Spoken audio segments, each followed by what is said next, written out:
Yo, welcome back kembali lagi di channel Atoa Hayato.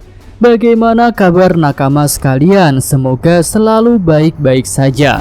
Yose, ini adalah segmen komentar nakama. Pada video ini Mimin akan bacain dan bahas beberapa komentar nakama sekalian yang udah masuk pada video Mimin tentang chapter 1062.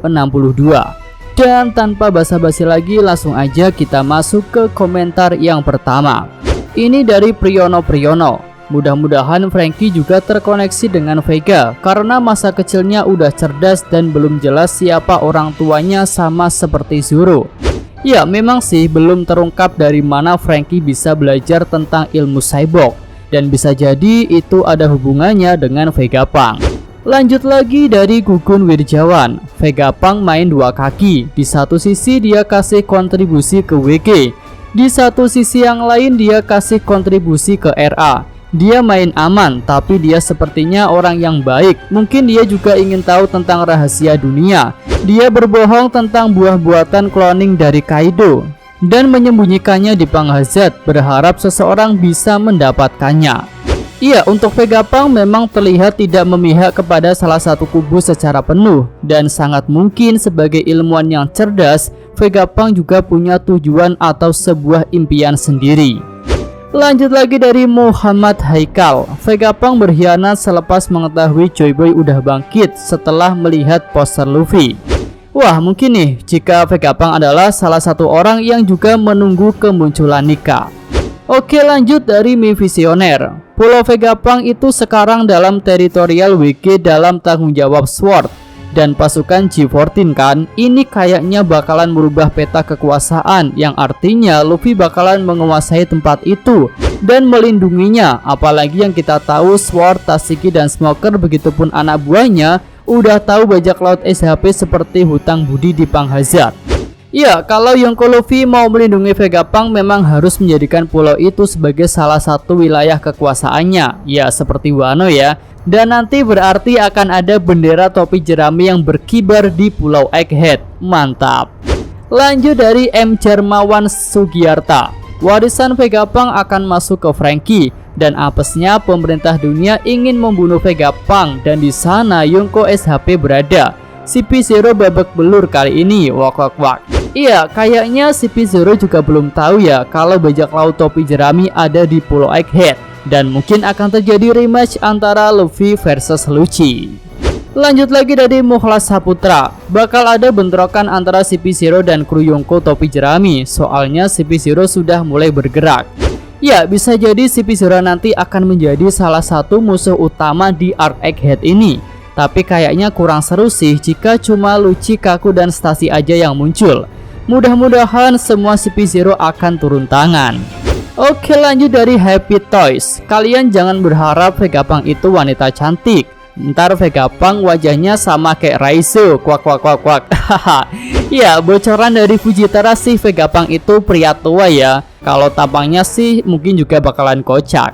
Lanjut dari Fahrul Rozi. Kukira semua orang bakal lupa sama Lulusia Kingdom, tapi masih ada yang inget juga ya.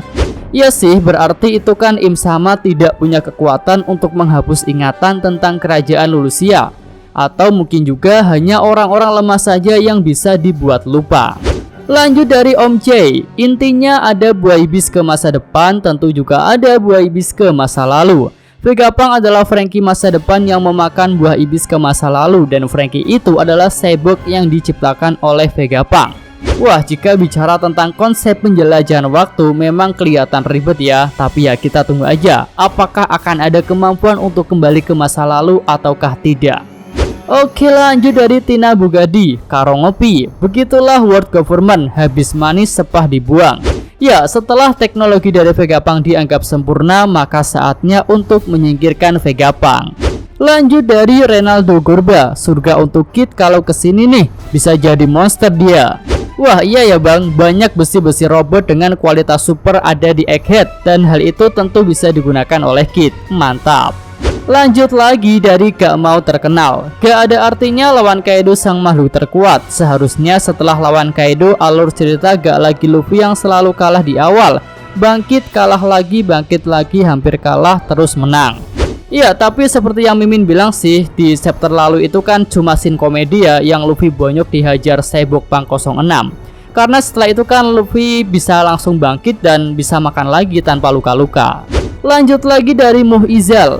Mungkin kuasa yang memusnahkan Lulusia adalah senjata pemusnah Mega yang diciptakan oleh Vegapunk. Dan pemerintah dunia sudah cukup dan tidak memerlukan lagi Vegapunk. Itu adalah satu sebab kenapa WG ingin menghapuskan Vegapunk. Ya, dengan dugaan yang disampaikan Lucci di chapter ini membuat hubungan antara ultimate-nya Im sama dengan Vegapunk itu jadi ada. Dan mari kita nantikan kira-kira apa hubungan itu. Lanjut lagi dari Khairul Aziz. Jika klon Vegapunk ada 6, jangan bilang nanti konsepnya jadi seperti Pen Rikudo. Jika satu hancur bisa dibangkitkan lagi, menarik dinantikan. Wah, berarti salah satu dari mereka akan punya kemampuan untuk membuat Vegapunk yang lain jika hancur ya. Dan mungkin malah Vegapunk sudah punya stok cadangan beberapa model Punk. Jadi jika ada yang hancur satu, sudah ada penggantinya. Lanjut dari Bartolomeo, sepertinya Dr. Vegapunk hanya membuat cloning otaknya di orang berbeda. Tak seperti di anime lain membuat cloning sampai wujud sempurnanya. Contohnya adalah Dr. Genos di anime One Punch Man atau Naruto menggunakan Jutsu Kage Bunshin. Ya, bisa juga sih karena masing-masing dari mereka itu punya sifat yang berbeda-beda dan mungkin kemampuan khusus yang berbeda juga dalam hal penelitian. Seperti yang sudah kita lihat, Punk 02 dan Punk 06 seperti punya karya yang berbeda. Lanjut dari Share ID. Wah, Dr. Vegapunk udah berhasil menciptakan senjata kuno dari Poseidon sang pengendali Sea King. Dan kemungkinan dua senjata kuno lainnya seperti Uranus yang dapat menghancurkan pulau Lulusia.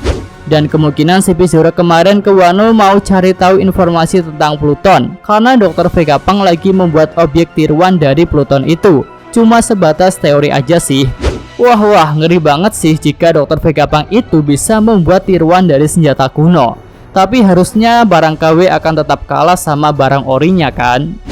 Oke, lanjut dari ngoprek kuliner. Udah mulai kelihatan nih alur ke depannya. Kemungkinan Dr. Vegapunk akan diselamatkan oleh SHP dan akan menjadi nakama atau aliansi SHP ke depannya. Karena Dr. Vegapunk akan menyadari bahwa ia dalam bahaya dan lalu SHP menyadari bahwa akan ada pembunuhan oleh CP0. Ya, dan nantinya Dr. Vegapunk akan mengupgrade persenjataan kru topi jerami, terutama yang berkaitan dengan teknologi. Oke, lanjut dari Daddy Widi. Setahu gue CP0 gak ada yang punya Hosoku. Jadi kalau Luffy ngadepin Buso doang mah kayaknya bisalah. Apalagi Luffy bisa lapisin Hosoku di pukulannya. Ya, dari segi haki Luffy sudah menguasai ketiganya dalam level tingkat tinggi. Dan jika melihat aksi CP0 di Wano sepertinya tidak terlalu berarti. Oke, lanjut lagi kita sampai di komentar terakhir pada segmen komentar nakama kali ini dari Invans Aurel. Kelas Luffy sekarang udah level Yonko, jadi dengan kedatangan agen-agen CP0 bukan masalah yang berarti. Dan juga Dr. Vegapunk punya pasukan robot-robot yang canggih. Ya, harusnya Luffy dan para CP0 termasuk Lucci memang udah ada pada level yang berbeda.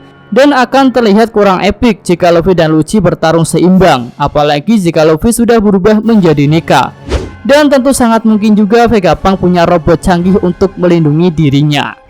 Oke, itu aja segmen komentar nakama untuk kali ini ya. Mimin ucapkan terima kasih bagi nakama sekalian yang setia nonton dan berkomentar di channel Atwa Hayato. Yosa, Mimin Atwa Hayato, terima kasih. Ya, cukup sekian video kali ini. Semoga nakama sekalian menyukainya. Terima kasih udah nonton. Jangan lupa kasih like dan subscribe channel Atwa Hayato. Yo!